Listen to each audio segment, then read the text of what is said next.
All right. Welcome, everybody. I'm Nathan Leslie. I'm the series editor for Best Small Fictions, and it's a really special event. Thank you so much for coming, for spending a little time with us, and for sharing your work for the to the authors. I'm super excited to have this new anthology out. You're probably not going to see it given my background, but I'm holding the book up now. Let's see, get the right angle. All right, it's invisible. But at any rate, it's about 400 pages of flash fiction and spotlight interviews and all that good stuff.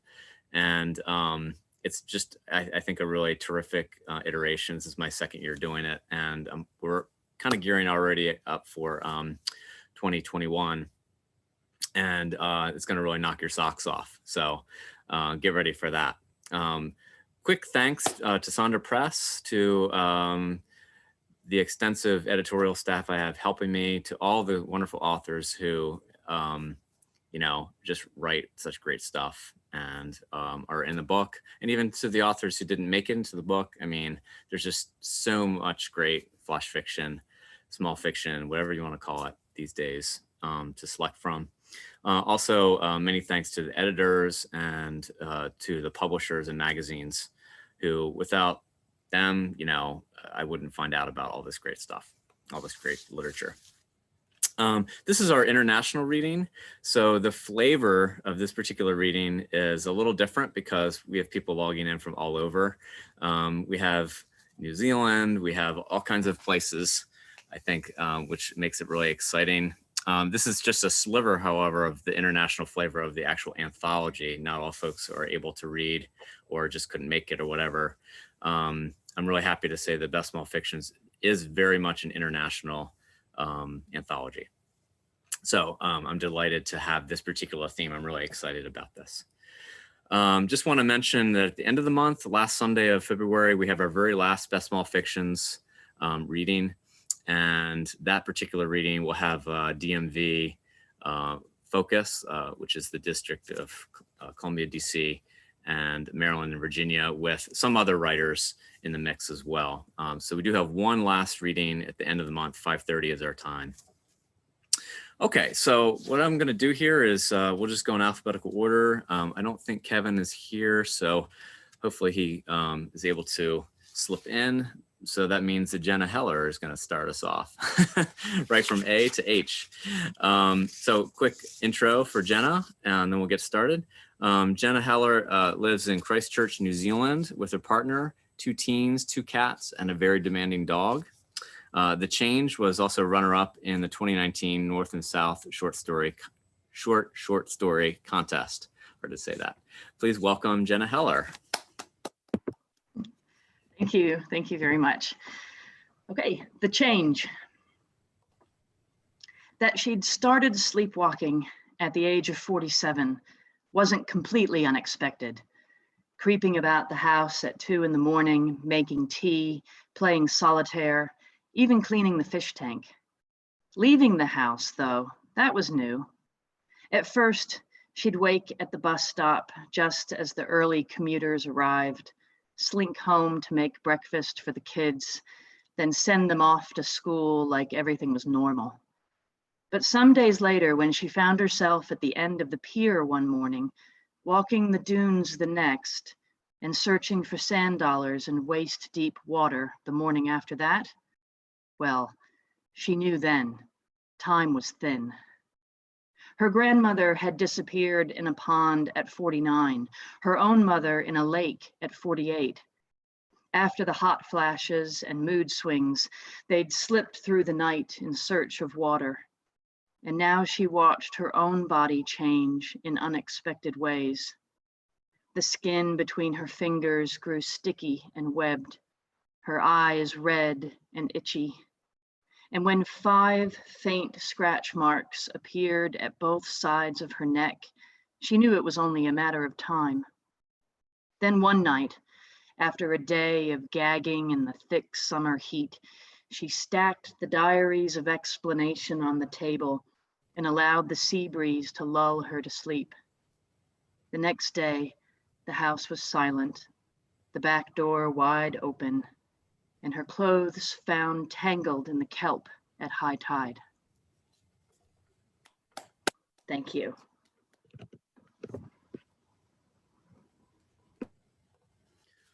Wonderful. Thank you so much, Jenna, for sharing that great piece to start us off. Next, we have Mary Jane Holmes. And by the way, these bios are a little bit abbreviated from what I have in the book. So bear with me if you're like a beat a little bit quicker than you would be. That's why. Mary Jane Holmes' microfiction has recently been included in Best Microfictions 2019. A Forward Prize nominee and Hawthorne Fellow, Mary Jane has won the Bridport, Martin Starkey, Dromineer, Reflex Fiction, and Dyslexia Prizes, plus the Bedford Poetry Competition. Please welcome Mary Jane Holmes. Hello. Flock. Edith stopped pulling spear thistle from the top field, rubbed the small of her back.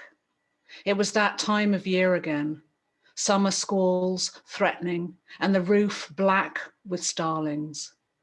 Shitlegs, Tom had called them, as they blanched the ridge tiles guano white. Off he would stride to the shed for his pellet gun, until the day he could only curse them from his bed in the attic,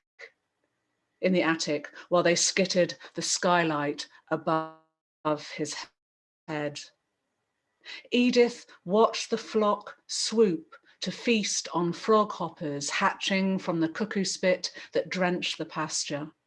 She knew that Tom would have wanted her to scare them off, but she hadn't the energy. In fact, she found their chitter-chatter a sliver of company. Now it was just her, the forage harvester, the baler, the silage pit. That night, she felt the scale of rain spatter through the lattice of holes left from Tom's attempts at shooting the starlings away. She thought of the windrows she'd just raked, sodden and moulding, felt the damp creep towards her from the empty side of the bed. Next day, she pulled the ladder up to the gable of the house and, hoiking nails and underfelt, climbed onto the roof. She thought the starlings would crackling lift of wings, but instead they made room for her, carried on their preening, their constant chirping. Juveniles nibbled her earlobes. It was so intimate, it made her laugh. It was warm up there now that the front had passed. She looked down at the spoiling hay and closed her eyes to it all. When she woke, it was dusk. The starlings were roosted about her. She should have gone inside, but it was a long time since she'd heard the flutter of another's heartbeat so close to hers. The next morning, she wasn't concerned to find sprouts of tufted down covering her torso, her armpits hollowed to quills, sheened with black feathers. She flapped her elbows and backflipped into the air. Her surprise was voiced in the upsoar of the flock, funneling dark and tight-waisted into the sky. At first, she couldn't keep up with the ripple of bodies, perfectly syncopated, but following the tipping wings either side of her, the dip of tails almost touching her beak, she found her place in the pulse of the whole. Oh, what it felt like to be part of something again. She looked back at the empty farm, its windows dark as storm clouds. Summer yellowed the fields hard. The flock clamoured the neighbours' bird feeders, compost, rubbish dumps, bickering and fighting over what they found. Edith, tired of the squabbles, longed for dusk, the quiet of the roost, the farm roof that shone now like butter under the moon. One night, she peered through the skylight. There was her bed, eiderdown, smooth and crisp, the nightstand with its side lamp and pile of books, the photo of Tom and her when they first bought the place. The sun would rise soon.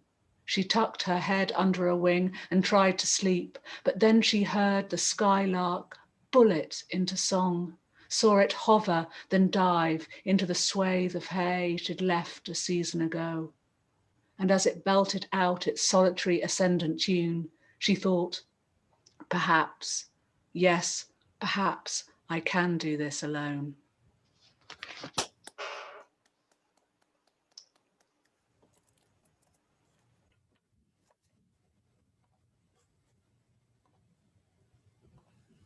That was incredible. Thank you so much. Sorry if there was a little lag. I don't know if that was my end or not. If so, I apologize. Hopefully it clears up. Yeah, feel free to use the chat for throwing out congrats or tidbits or applause or whatever you like. I love that. Okay, next up we have Heather McQuillan, who is from New Zealand. She is also a writing teacher and an award-winning novelist for young readers. She writes regularly for Flash Frontier and has won awards in New Zealand, such as the National Flash Fiction Day 2016, and Australia, Meniscus Cal Best Prose Prize 2018. Please welcome Heather McQuillan, who will share heavy lifting from Flash Frontier.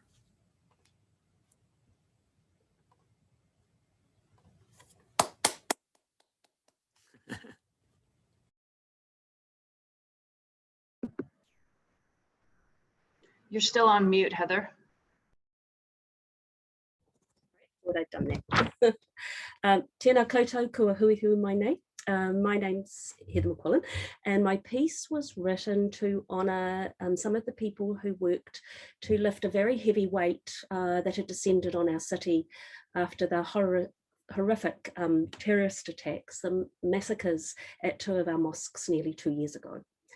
But because of the outpouring of love, the white supremacist failed in his endeavours to divide all of the people. I want to give a special thanks to Flash Frontier and Michelle Elvey for responding with their love issue of April 2019. Heavy lifting. This man has a job overnight to move the flowers from the road. He wears a high-vis vest and lifts bunches in his arms as if they are newborns, carries them to the fence and lays them down. Sometimes a card falls out. Kia kaha, no one is alone here in this grief. This woman lifts a child, gentle because there are holes in 4-year-old flesh. She lays the child on a gurney, wheels her to a helicopter. They rise into a leaden sky. This man's machine bites soil, and still there is more digging to be done. He wipes grime from his forehead and looks up to the weighted clouds and longs to go home to his children and hold them, because this digging is not for his family, but the graves are for fathers and mothers and daughters and sons. This woman, this man are teachers. When the children go home, they realize they have not been aware all day of the sky.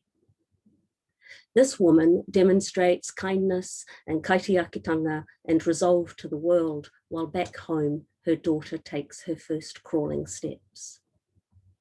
These ones were first responders, and their arms ache from the lifting. These ones are parents, and their arms ache from the lifting. This place of work, this dairy, opens its doors, and a brother has a job to do to keep food on the table of his brother's family. He lifts the crates. He greets the customers. Hello, brother. Welcome. This place of work has no one here. There are flowers at the door. There are signs. This woman examines the bodies. This man examines the bodies. This man removes the shattered glass and lifts a clear pane into place. This man lifts carpet, still wet with blood. This woman stands outside watchful. There is a gun across her body, hard upon her hip. She wears a uniform of blue and a flower and a hijab. The gun is hard against her hip. When she removes it at the end of her shift, it is heavy in her hand. It is hard against her hand. This woman washes her cousin, This woman washes her husband. This woman washes her son. This man lifts his uncle. This man lifts his friend. This man lifts his wife.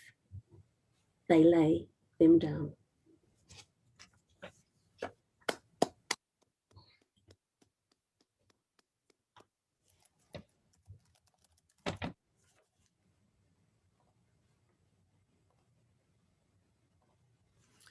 Wow, that was really powerful. Thank you so much for sharing.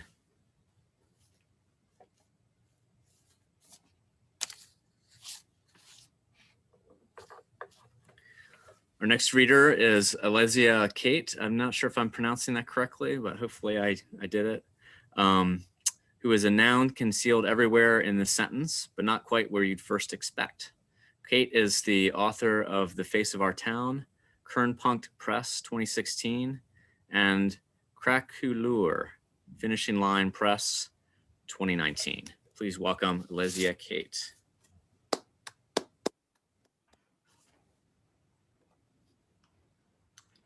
All right, let me reconfigure the screen momentarily.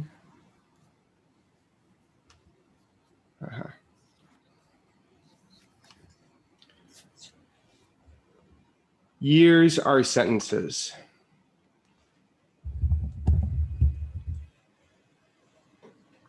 William James writes, "The perceptual present is the short duration of which we are immediately and incessantly sensible." In 1988, I'm basically just a potato being hoisted around by knotty hands. It rains a lot, and I take such strong pleasure in watching the raindrops race each other down the hinged panes of French windows. In 1988, the sickness of Chernobyl still seeps across Europe. The spooked news people say, "Don't drink the milk because the rain that feeds the cow's grass is poison." In 1989, the sky is full of cold shapes. I am crying. I will cry until I sleep and dream in pure creases, no colors yet, only big gray creases and folds of hardnesses and softnesses, vaguenesses and sharpnesses, comforting warmths and stiff, ugly chills. The age when I do all my best thinking in creases and folds are good years. They are the years that help me understand how sleeping works. They are the years that introduce me to the viscosity of yearning. In 1990, we are living in the side of an old leaky castle in the countryside. There is moss everywhere. I want to grow moss on my own face and the backs of my hands, but they won't let me because unlike the old leaky castle, I don't have any stone walls or any secrets yet. In 1991, my mother introduces the celebration of Halloween. There is a bowl of peeled grapes. My hand reaches in to touch, and in my mind, I am so sure they are truly eyeballs. Aye! In 1991, we moved north to a funny town full of water zooey and Flemish double A's that I love only for the cloying odor of liege waffles and the bright pastel petals of the tulips in the market, because otherwise every morning is dark and darker rain. In 1991, my brother arrives. He is just as potato-y as I had been, and for a while I hate him because I want to be this family's only potato. Later, my brother and I unite in tuberous solidarity against parental authority. In 1992, I make my first friends due partly to the bright rainbows on their t-shirts. We take photos together, all happy and incoherent with plum trees in the background. In 1993, we're all in the airport flying away to the land where our words are from. Our words are saying hi to all their long lost word friends. And then finally, we come to rest in an empty room full of taped cardboard boxes. This is our home now. In 1993, we are in the hospital. My father is one-eyed with facial bandages. Secretly, I believe he's been recruited to become a professional monster. This one-eyedness is only the beginning of all the horrifying monster mutations that are to come. In 1994, my mother thinks I am so sad because of my one-eyed father that she buys me a snare drum to bang on. This is her big mistake. I play John Philip Sousa and Star Wars themes from crinkled sheet music, my sticks thwacking and clinking everywhere. In 1995, my snare drum teachers demonstrates how to play military marches. I practice my percussion fundamentals like the paradiddle and the 9-stroke roll. Later, he will write me letters in blue cursive about the infiltration of our society by a race of invisible yet benevolent extraterrestrials who are in cahoots with Jesus Christ. In 1996, it is winter. The snow is like the coat of one of those big, fluffy forever dogs and comes up past my chin. In 1996, we are putting handfuls of the snow in big silver pots with maple syrup and eating it with spoons. So good, but then, brain freeze. This is how I become suspicious of pleasure. In 1996, the roads are all closed. We are snowbound, but we still walk all the way to the grocery store to buy some milk. There isn't any milk. We walk back home.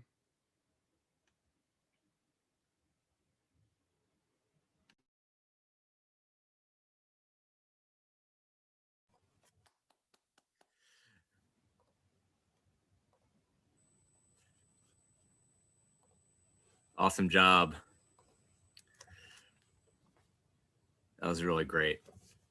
You know, what is flash fiction? That's something we could probably all debate and discuss. And it's interesting because Alezia's piece is on the longer side, but I still think for me, it still qualifies as flash fiction. There's something about it is, it has that essence. So whatever that essence is, something I guess we can chat about at the end.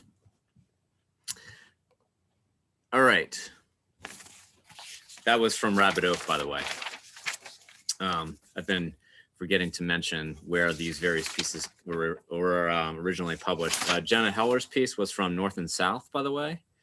And Mary Jane Holmes's work was from Flock and Fictive Dream. I mentioned Flash Frontier from Heather. Okay, next up we have Helen Rye, and she will be sharing The Diamond Factory from Matchbook. Helen Rye has won the Bath Flash Fiction Award, the Reflex Fiction Contest, and third place in the Bristol the Short Story Prize. In 2019, she was awarded the Annabelle Abbs Scholarship to study for a prose MA at the University of East Anglia. Please welcome Helen Rye. Thank you. And The Diamond Factory. Everything in the Diamond Factory is real, except for the diamonds. They turn on invisible currents in seawater vats like diamond wounds, strings of them, fossils of light trapped and hardened by the diamond factory workers, all of whom are old women or goddesses. It is always hard to tell the one from the other. We steal in through unfastened doorways and unguarded windowsills, and we watch from the back and we see the glitter of our old selves in the shoals of light on the walls. We've read that diamonds are made under pressure, and pressure is something we know all about. But this is hunting. This is alchemy, if alchemy were a thing of nurture and sea herbs and tetrahedral atomic lattices stacked perfect and tight as bean cans. We walk through the vats and we trail our fingers in brine, and nobody stops us, so we gather them into our hands and we drape ourselves with diamond threads as we go. And we plan how we will do this, how we will braid them over our bodies, let them cover us, move with us, speak for us. We will wear them like a shell. Our skin will blind you. We will blaze in the noonday sun like a supernova kissed us. We don't care that the Diamond Factory diamonds are artificial. All of the things we are tired of are real. Our Diamond Factory diamond skin will be 19 times harder than titanium, 18,000 times harder than a human heart, and nothing will scratch it. Not words or weapons or poverty. Not you with your dragon heart, thinking we should belong to you because we shine. The Diamond Factory doesn't pay taxes. The Diamond Factory thinks the government has enough stuff already. The Diamond Factory prefers to distribute its bounty among the poor and the tired, and the women who spend too much time waiting at bus stops, and the women who do not get to spend enough time singing or looking through telescopes at the passages of stars, and the women who have escaped from the caves of dragons with barely the clothes that will cover their diamond skins. Because of us, the Diamond Factory is thinking of branching into armour. Their armour will be like our diamond skins, but with also a helmet to cover the head for the times when we have to go back to the caves to take back our belongings and tell you, you cannot beat into shape another human heart like it is a thing you own. You cannot hoard it away from the world and mould it into something different from itself until it feels itself too small and weak to leave, just because the shaping of things in the way that you want makes you feel like a real dragon. You have so much to learn about hearts. In our Diamond Factory armour, we will not hear you roar and threaten.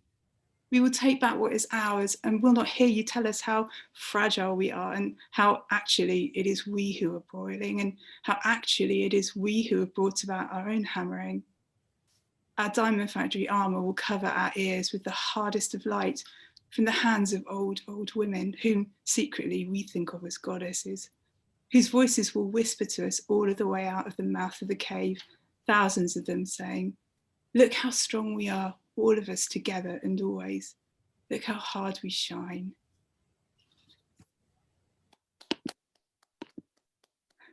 Like I'm the only one clapping, although I see everyone else clapping. Not true. Great job. That was really wonderful. I love the thematic focus of that piece.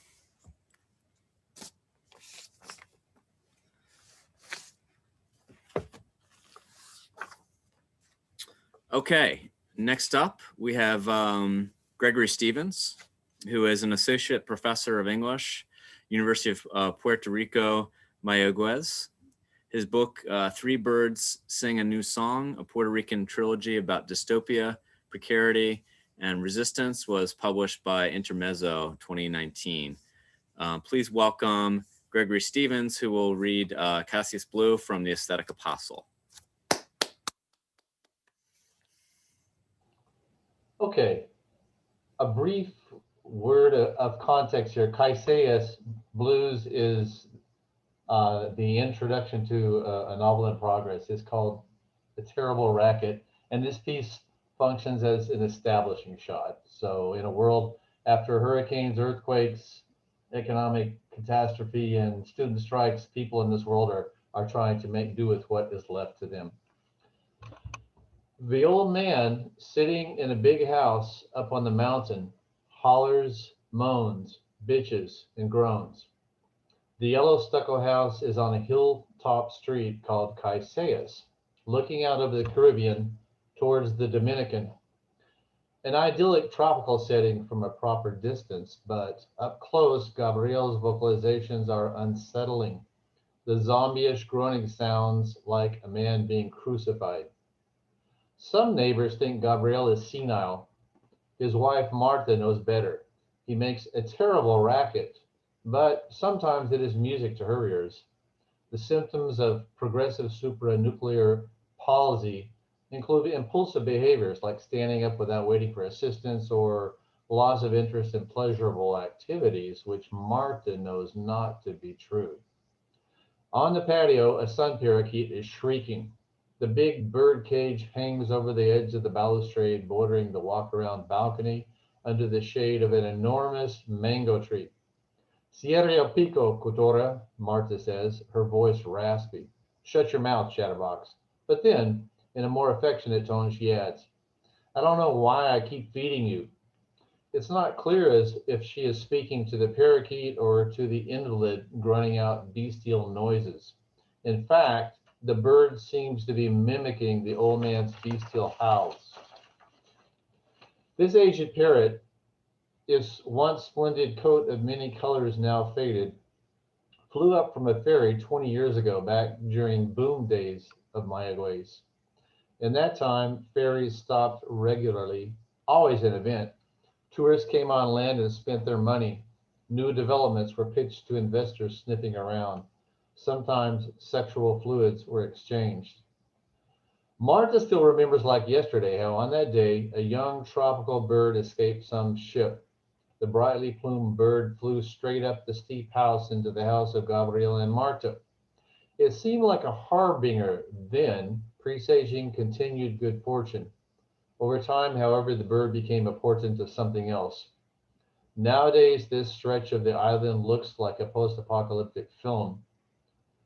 Marta takes the tray out and dumps the bird waste onto the concrete slope, which Marta had poured all around the property about 5 years earlier when Gabriel's health turned south. The concrete keeps the jungle somewhat at bay now that the man of the house is no longer fit to fight it back. But it also amplifies the sounds coming up the slope.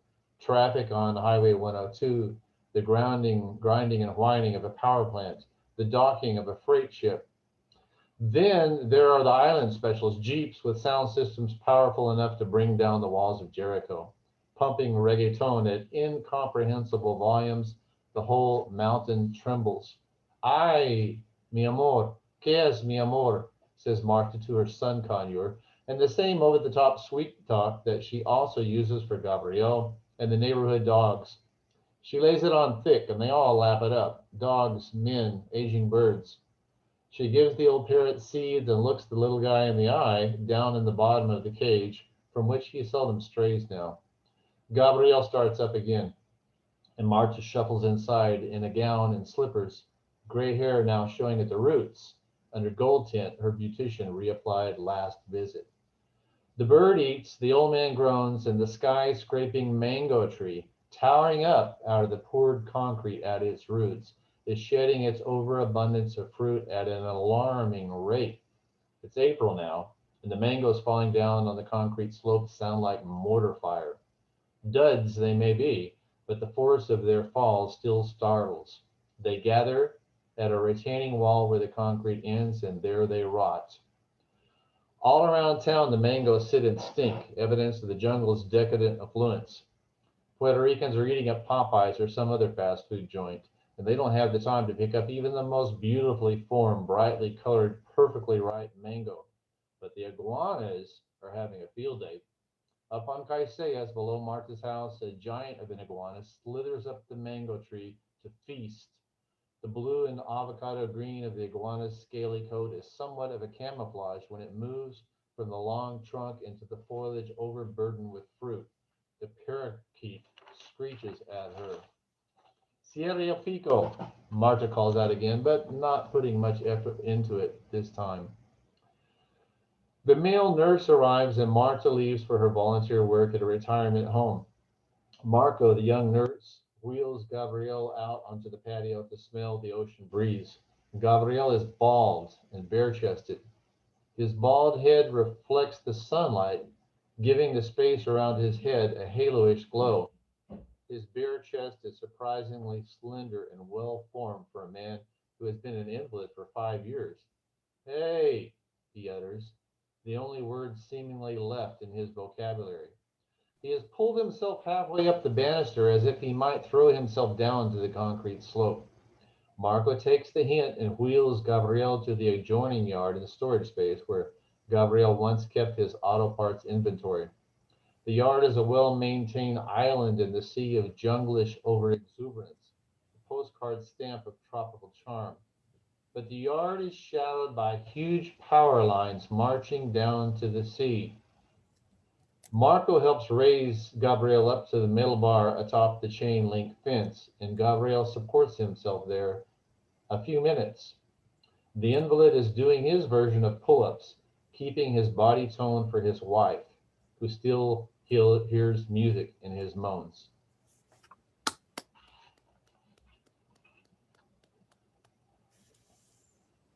Thank you. That was great, Gregory. Thank you so much for sharing that. Really rich details.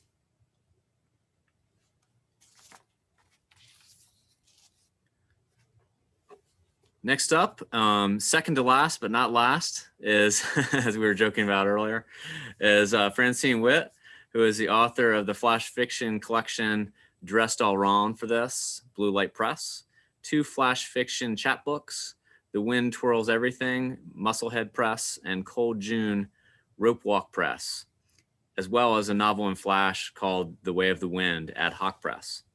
Here to tell you about The Cake, the Smoke, the Moon from Pigeonholes is Francine Witt. Thank you so much, Nathan, and nice to see everybody. Thank you for being here. This is called The Cake, the Smoke, the Moon. It is 4th of July, and the pop smoking the air, and the gray foggy fingers stretch way up into the humid night and dig down into the water. We sit there on the beach. We are lined up like questions. Where does smoke go when it dies? One of us says we are children and we don't need to know. Another of us decides it is time for cake. We eat the cake, and a third one says, we have to wait an hour now.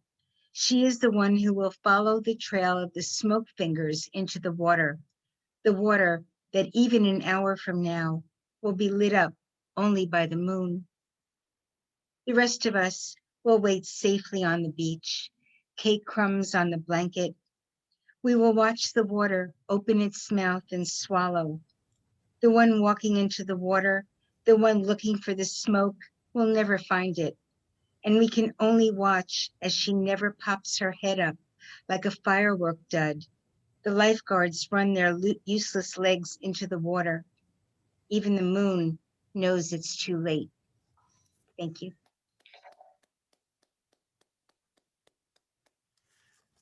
Short and sweet. I love it. That was great. Thank you so much, Francine. And it's always good to start a list with cake, by the way.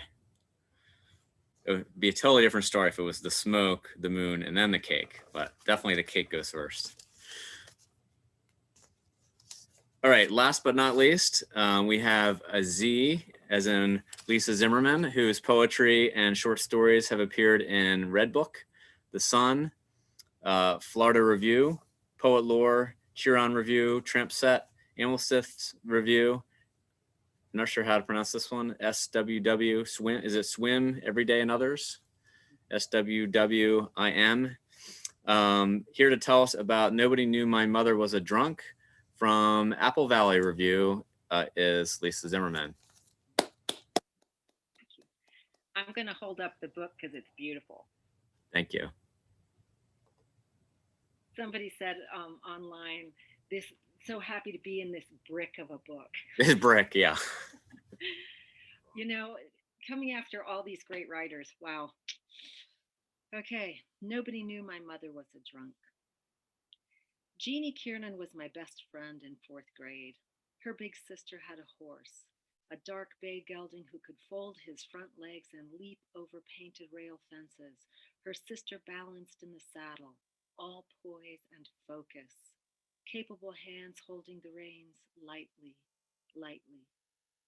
Jeannie had more Breyer model horses than I had, mares and grazing foals, elegant rearing stallions, dapples, chestnuts, prancing white blazed ponies, a whole herd sweeping across the red carpet in her bedroom. We were allowed to eat snacks on her bed, Oreos which my mother never bought, and potato chips, caramel corn, the pound bag of M&Ms, salted peanuts in their shells. We could open the fridge without permission and pour Coke into tall glasses clinking with ice. We rode our bikes like fast horses up and down the ragged hill behind her house, each of us whinnying and snorting to each other. Dinner at Jeannie's house was served before dark by her tall, graceful mother, who circled the table like a musical note, and we didn't have to sit and finish the food we didn't like. We didn't even have to put it on our plate. They're very short and sweet. Awesome job. It's great. That is all she wrote, folks. Unless is Kevin Min here? No? Okay. Well, thank you all so much for sharing such great flash fiction, small fiction, prose poetry, whatever we're calling all these great works. And, you know, these are all just tags, of course, and labels. But I just, you know, to me, the work says it all. And it just is so rich and vivid and meaningful. I mean, I feel like I'm constantly learning myself about small fiction just by reading all the submissions and nominations and editing and all that good stuff. I mean, it's just so inspirational to hear you all read these words that I've kind of been, you know, they've been bouncing around in my head for the past year or so. For me, it's very, very meaningful. If you all want to hang out and chat for a little bit, I'm happy to do that. I'm going to press stop on the record part though. And I'm happy to hang out for a few minutes, but I know people have other places to be.